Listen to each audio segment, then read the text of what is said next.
C'était il y a quelques jours à la Maison de l'Enfance de Rombin, la compagnie de théâtre mondelangeoise Nogara répétait sa dernière création. Une répétition comme il en existe toutes les semaines pour cette compagnie, mais cette fois, elle a pris une tournure particulière. Dans la salle, cet homme. Il observe, il regarde. C'est tout simplement l'auteur des pièces, Gérard Levoyer.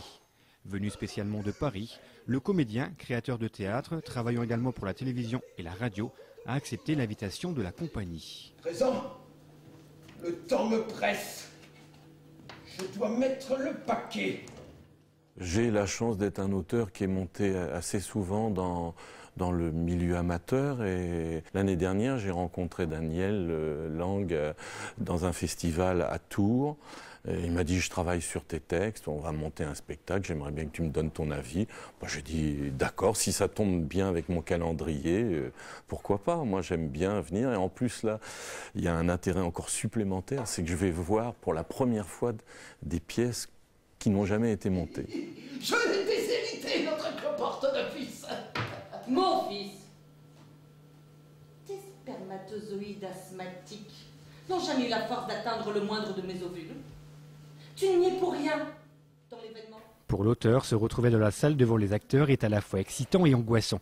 Un exercice périlleux auquel il se prête volontiers au jeu et qui finalement se passe plutôt bien. J'ai l'impression que l'auteur va être bien respecté, puisqu'il est même respecté dans les moindres détails du décor et des accessoires. Donc ça veut dire que les gens ont à cœur de retrouver l'esprit que j'ai voulu mettre dans mes pièces, l'esprit de l'auteur, et de s'approcher le plus près de cette version que j'ai imaginée. C'est vrai que c'est Jean-Michel Ribes qui disait « Moi je veux toujours être le premier metteur en scène de mes pièces pour vraiment voir au moins une fois ce que j'ai imaginé. » Dans ma tête, voilà. Et c'est vrai que c'est important, parce qu'après, une fois que on l'abandonne, après, chacun s'en empare, chacun amène sa personnalité, sa vision personnelle, et chaque intervention de personne humaine sont des petites trahisons de l'auteur, entre guillemets. Je dis, le terme est fort, trahison, mais c'est vrai qu'automatiquement, ça n'est pas la personne qu'on a imaginée, ce n'est pas le décor exact qu'on a imaginé, ce n'est pas exactement...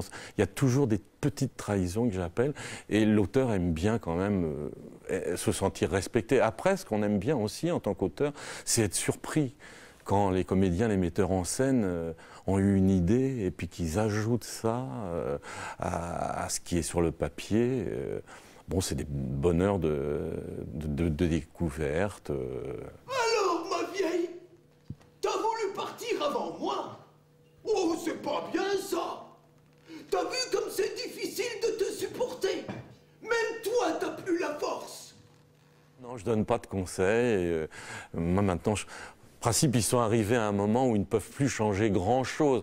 Des petits détails après, mais quand on a répété des mois et des mois, je suppose que ça fait peut-être 6 mois, peut-être même 1 an, qu'ils sont sur le spectacle, qu'ils ont avancé pas par pas, comme ça. Je peux pas dire d'un seul coup... Moi, j'aurais bien vu le personnage masculin joué par une femme ou des choses comme ça. Non, je crois que maintenant, il faut laisser la parole aux comédiens, découvrir leur travail, et puis voir peut-être les petits passages qui sont à resserrer, redonner du rythme, des choses comme ça. Mais voilà, moi, je donne pas de conseils, non. Mise en scène par Daniel Lang, ici dans le rôle masculin, Affrontement, c'est le nom de la pièce, raconte des histoires émouvantes sur les rapports humains. Parfois psychologiques et parfois surréalistes, les couples se déchirent, s'aiment, se révoltent, s'affrontent. Tantôt drôles, tantôt rudes, les hommes et les femmes vont jouer au loup et à l'agneau, à David et Goliath, une pièce déconseillée aux moins de 16 ans par la compagnie Nogara.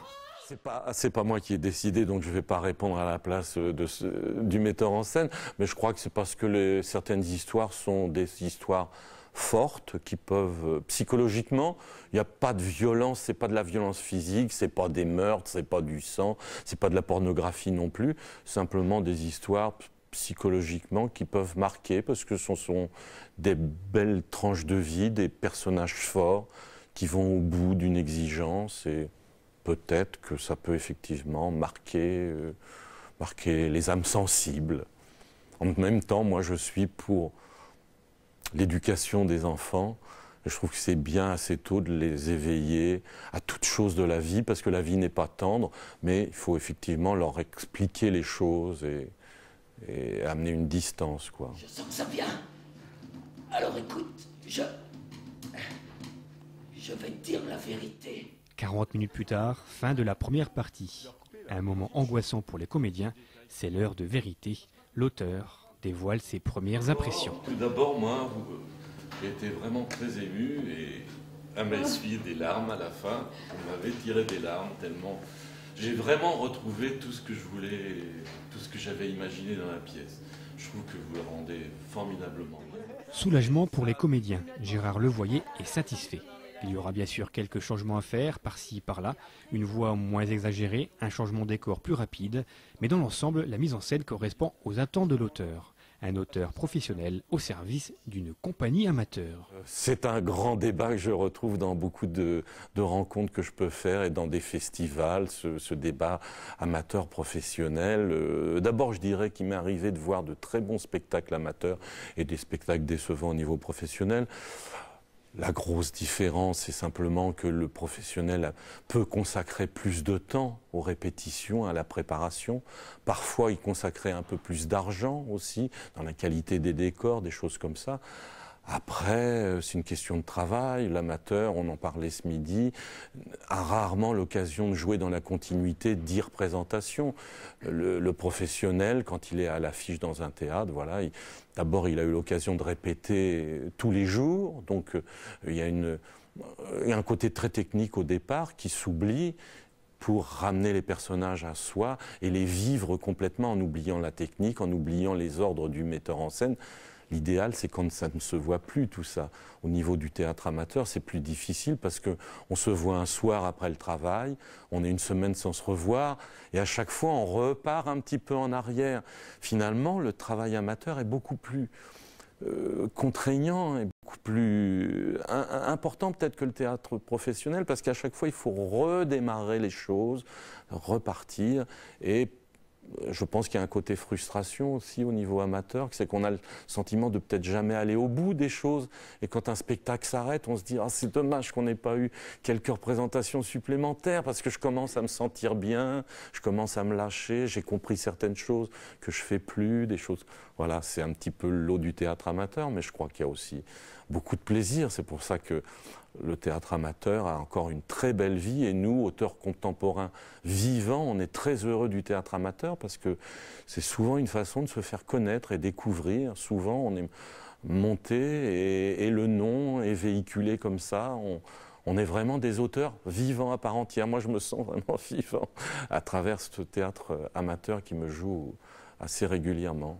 Affrontement sera prochainement joué à Mandelange avant d'être présenté à Romba dans les semaines à venir. On aura bien sûr l'occasion de vous l'annoncer sur notre antenne. Plus d'infos sur le site internet compagnie.nogara.free.fr. J'ai décidé de te faire chier, Simone. Oui, somptueusement chier, toi. Ah, pas la petite bouderie qui dure depuis 20 ans, non. Fini le sel dans le café et les aiguilles de l'horloge reculées avant tes rendez-vous. Tout ça, c'était des enfantillages. C'était samedi dernier à la Maison de l'Enfance, la compagnie Nogara présentait Affrontement, une pièce de l'auteur Gérard Levoyer, ou plutôt plusieurs pièces sur le thème de l'affrontement. Et c'est peu dire, car pour s'affronter, les différents personnages se sont affrontés. Alors, ma vieille, t'as voulu partir avant moi? C'est pas bien, ça. Tu vois comme c'est difficile de te supporter. Même toi, t'as plus la force. Ces joutes verbales où l'on se déchire par amour, par haine ou par jeu montrent à quel point l'être humain peut être cruel. Ces deux couples, à l'aube de leur vie, se déchirent comme jamais. Ce huis clos insupportable entre cet homme et sa sœur schizophrène, ou encore ce personnage follement amoureux de sa baignoire, nous plonge à la fois dans une certaine réalité de la vie, mais aussi dans une absurdité évidente. Si c'est faire l'amour dans la baignoire qui te plaît, je veux bien. Pas dans. Avec. Cette pièce est un affrontement dans tous les sens du terme, entre des hommes et des femmes en quête d'affection, de pouvoir et de reconnaissance, mais aussi un affrontement entre ces personnages et le public. Les scènes et les mots s'entrechoquent, La virulence des dialogues interpelle, surprend, étonne. Ton Julien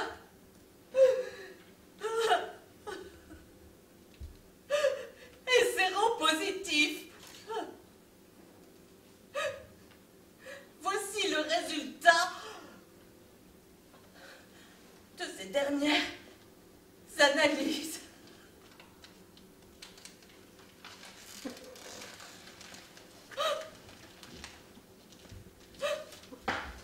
Le salaud!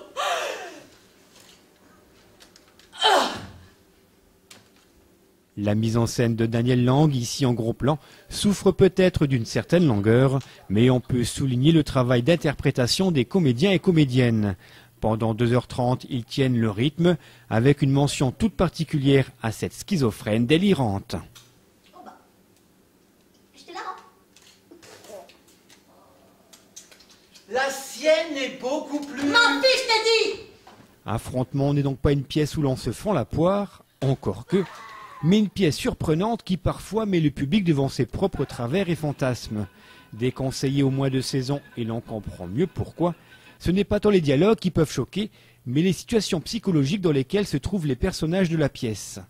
Samedi, le public n'est pas venu nombreux pour découvrir les 5 comédiens de la compagnie Nogara, des comédiens qui font vivre ce théâtre amateur avec toute leur force et toute leur passion. Affrontement, c'était leur 7e création depuis 2001. Prochain spectacle, Chat qui peut, une pièce de Alain Rossette.